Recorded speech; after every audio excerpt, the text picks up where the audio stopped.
Eventually, Mika found herself finally finishing off the rest of her due diligence when it came to handling her ship-wide duties, going through the endless reports and checking all of the crew requests for inventory, resources, and, of course, what they wanted to do with the menu for the mess hall and the upgrades to the new recreation center. After which she put the pad down and took a long, deep breath. It's done. I can't believe it. Nearly a week of work now, and I'm finally done with it, Mika said, sighing in frustration as she began to check the time, looking out a clock readout on her desk. Still have about 30 minutes till dinner. Maybe I should go see what everyone's up to. Or maybe I should just find something to do myself. It all depends on whether I should keep my distance from the crew or not, Mika said, muttering to herself.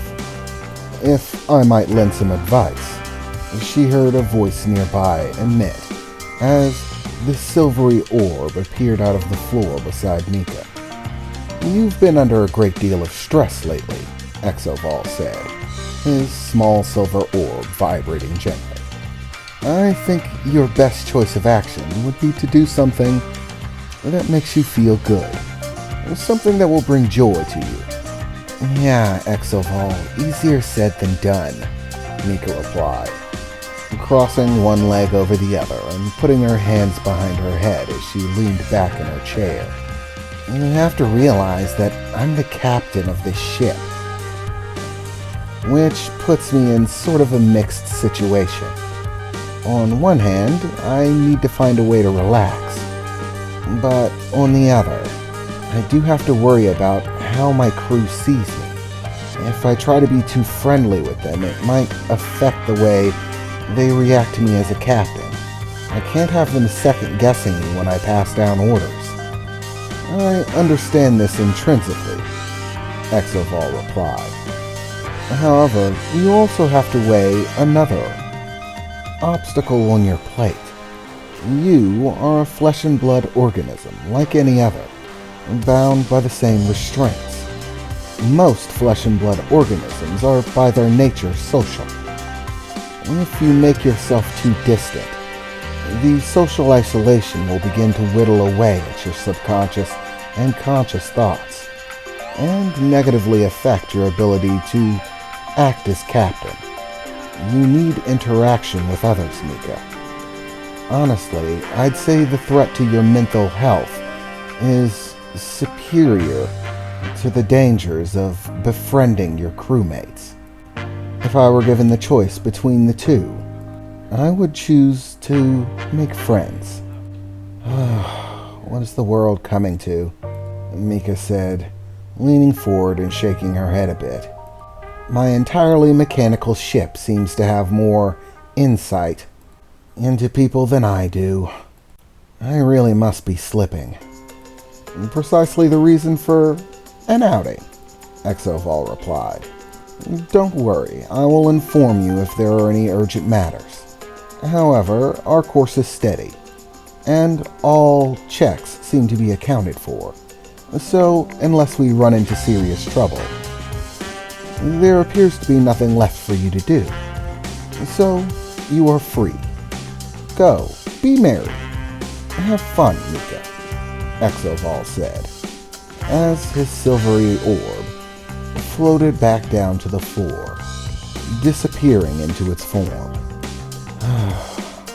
Okay, here we go, Mika said, getting out of her chair and beginning to make her way towards the exit of her office. With nothing left to do, Mika found herself wandering the corridors of Exovol, crew members passing her salutes as she walked by them, standing at attention, as she had to tell them to be at ease.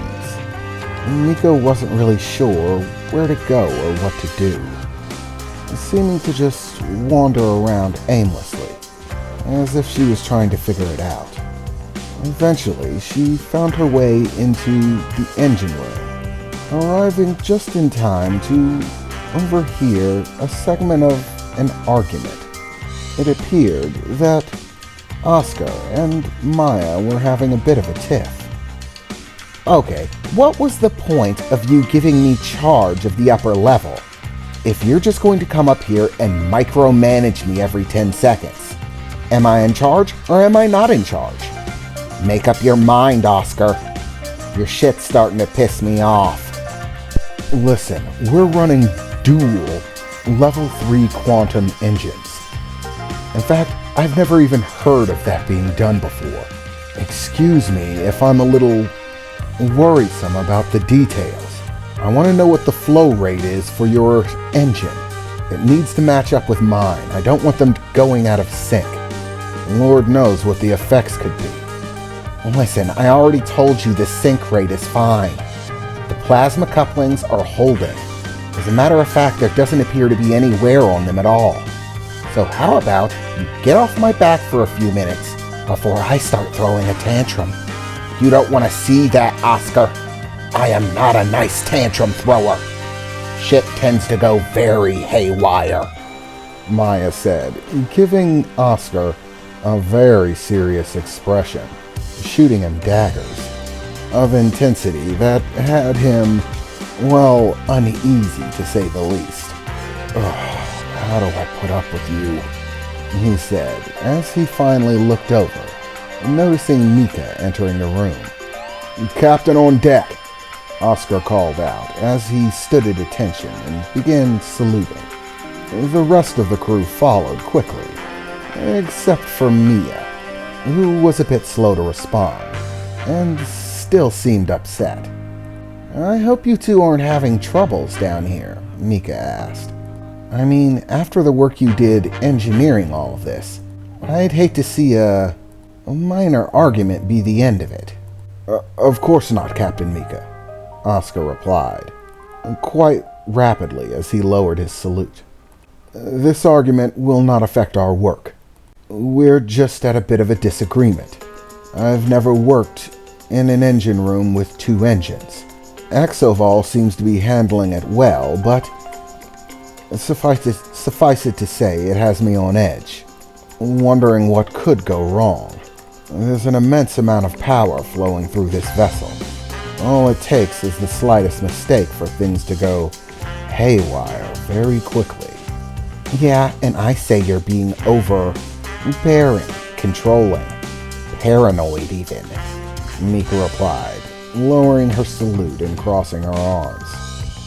I don't think this is the time, Mia, Oscar replied frustratedly. So, what are you doing down here, Captain? I mean, we already gave you our reports. Did we do something wrong? Mess up some details? No, it's nothing like that, Mika replied. To be honest, well, I'm bored senseless. I finished off all of my work, and now I have nothing to do. So I was just taking a stroll around the ship, and I ended up here.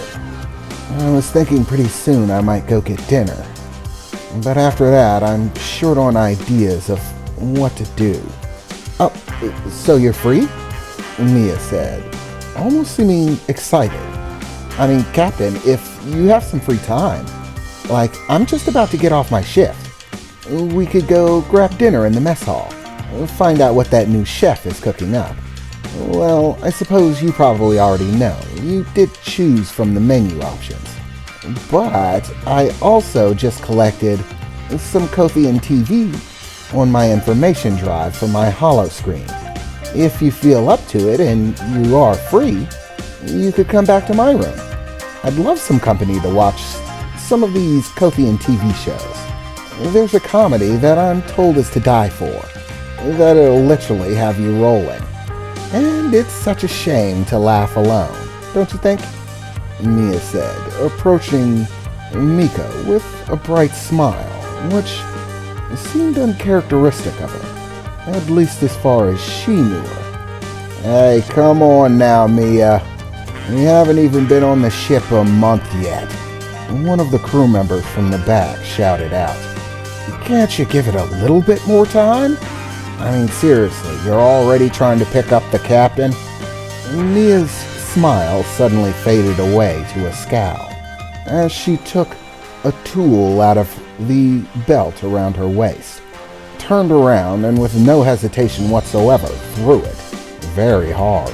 The engineer quickly ducked out of the way, luckily for him, but it was a close call nonetheless. Did I ask for your opinion, Budget? When I decide I want your opinion, I'll attach strings to you and puppeteer your ass around, you got me? Mia said angrily. Jeez, I get it.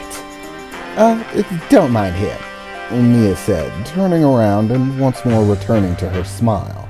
These morons have way too much on their mind. Boys, you know.